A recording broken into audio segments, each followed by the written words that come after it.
ഗായ് റോഡിലൂടെ നടന്നു വരുമ്പോൾ ഒരാൾ അവന് നേരെ ഗ്രനേഡ് വലിച്ചെറിയുന്നു. അവനത് പിടിച്ച് അയാളുടെ നേരെ തിരിച്ചറിയുന്നു. പക്ഷെ അതൊരു വണ്ടിയിൽ തട്ടി അവന്റെ കയ്യിൽ തന്നെ തിരിച്ചെത്തി ബ്ലാസ്റ്റ് ആവുന്നു. അടുത്ത നിമിഷം തന്നെ ഗായ് വീണ്ടും ഒരു കുഴപ്പവുമില്ലാതെ ഉറങ്ങി എണീക്കുന്നു. അതിനുശേഷം വീണ്ടും പുറത്തേക്ക് വരുന്നു. പക്ഷെ എത്ര തവണ മരിച്ചാലും ഗായ് വീണ്ടും വീണ്ടും തിരിച്ചു വന്നുകൊണ്ടിരിക്കുന്നു. എന്നിട്ട് തന്റെ സ്ഥിരം ജോലികൾ ആവർത്തിക്കുന്നു. എന്നും രാവിലെ ഉണർന്നയുടൻ അവൻ തന്റെ പെറ്റായ ഗോൾഡ് ഫിഷിനെ നോക്കുന്നു. എന്നിട്ട് എന്നും ഇടുന്ന സെയിം ഡ്രസ്സ് തന്നെ ഇടുന്നു. അതിനുശേഷം ഒരു കോഫി ഷോപ്പിലേക്ക് വന്ന് മധുരമില്ലാത്തൊരു കോഫി ഓർഡർ ചെയ്യുന്നു. അവസാനം ബാങ്കിലേക്ക് വന്ന് തന്റെ ജോലി ചെയ്തുകൊണ്ടിരിക്കുമ്പോൾ കുറെ കള്ളന്മാർ ബാങ്ക് കൊള്ളയടിക്കാൻ വരുന്നു. ഗായും അവന്റെ ഫ്രണ്ടായ ഗാർഡും തറയിൽ കിടന്നുകൊണ്ട് സംസാരിച്ചു കൊണ്ടിരിക്കുന്നു. കാരണം ഇത് അവർ എന്നും ആവർത്തിച്ചുകൊണ്ടിരിക്കുന്ന കാര്യമാണ്.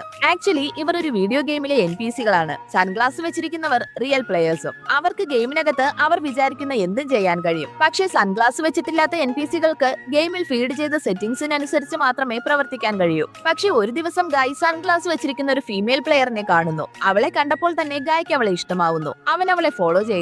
അവളെ പരിചയപ്പെടുന്നതിനായി പോകുമ്പോൾ ഒരു ട്രെയിൻ ഇടിച്ചവൻ മരിക്കുന്നു. പിറ്റേ ദിവസം അവൻ എന്നത്തെയും പോലെ ഉണർന്ന് കോഫി ഷോപ്പിലേക്ക് വരുന്നു. പക്ഷെ ഇത്തവണ അവൻ വ്യത്യസ്തമായ ഒരു തീരുമാനമെടുക്കുന്നു. അവൻ മധുരമുള്ള ഒരു കോഫി ഓർഡർ ചെയ്യുന്നു. അവിടുത്തെ സ്റ്റാഫ് അത് കേട്ട് ഷോക്കാവുന്നു. കോഫി ഷോപ്പിലുണ്ടായിരുന്ന എല്ലാവരും അവനെ തന്നെ നോക്കുന്നു. മാത്രമല്ല പുറത്ത് കിടക്കുകയായിരുന്ന ഒരു ടാങ്ക് അവന് നേരെ എയിം ചെയ്ത് നിൽക്കുന്നു. അവൻ ബാങ്കിലേക്ക് വന്ന് എന്നത്തെയും പോലെ തറയിൽ കിടക്കുന്നു. അപ്പോൾ പുറത്തേക്ക് നോക്കിയവൻ ആ ഫീമെയിൽ പ്ലെയറിനെ വീണ്ടും കാണുന്നു. ഫ്രണ്ട് അവനെ പിന്തിരിപ്പിക്കാൻ ശ്രമിക്കുന്നു. അവൾ സൺഗ്ലാസ് ധരിച്ചിട്ടുണ്ട്, അവളുടെ അടുത്തേക്ക് പോകണ്ടെന്ന് പറയുന്നു. അത് കേട്ടതും അവളോട് സംസാരിക്കണമെങ്കിൽ തനിക്കും സൺഗ്ലാസ് വേണമെന്ന് ഗായ് മനസ്സിലാക്കുന്നു. തൊട്ടടുത്ത നിമിഷം തന്നെ അവൻ ബാങ്കിൽ വന്ന കള്ളന്റെ കയ്യിൽ നിന്ന് സൺഗ്ലാസ് വാങ്ങാൻ ശ്രമിക്കുന്നു. പക്ഷെ കള്ളൻ അവനെ ഭയങ്കരമായി അടിക്കുന്നു. അവൾ അവിടെ നിന്ന് പോകുന്നത് കണ്ട ഗായ് വേഗം തന്നെ ചാടി എണീറ്റ് കള്ളന്റെ ഫേസിലിരുന്ന സൺഗ്ലാസ് എടുക്കുന്നു. എന്നിട്ട് ബാങ്കിൽ നിന്ന് പുറത്തു വരുന്നു. സൺഗ്ലാസ് വെച്ച് അടുത്ത നിമിഷം തന്നെ സിറ്റി മുഴുവൻ ചേഞ്ച് ആവുന്നു. റോഡ് സൈഡിലായി ഒരു മെഡിക്കിറ്റ് പ്രത്യക്ഷമാവുന്നു. അവൻ ഉടനെ തന്നെ അതിൽ തൊടുന്നു. തൊട്ടടുത്ത നിമിഷം തന്നെ അവന്റെ മുറിവുകൾ ഇല്ലാതാവുന്നു. അപ്പോൾ ഒരു പ്ലെയർ അപകടം പറ്റി അവന്റെ മുന്നിൽ വന്ന് വീഴുന്നു. ഉടനെ അവന്റെ അടുത്തായി കുറെ കാശ് പ്രത്യക്ഷപ്പെടുന്നു. ഗായ് കാശിന് നേരെ കൈവീശിയതും അതെല്ലാം അവന്റെ അക്കൗണ്ടിലേക്ക് ക്രെഡിറ്റ് ആവുന്നു.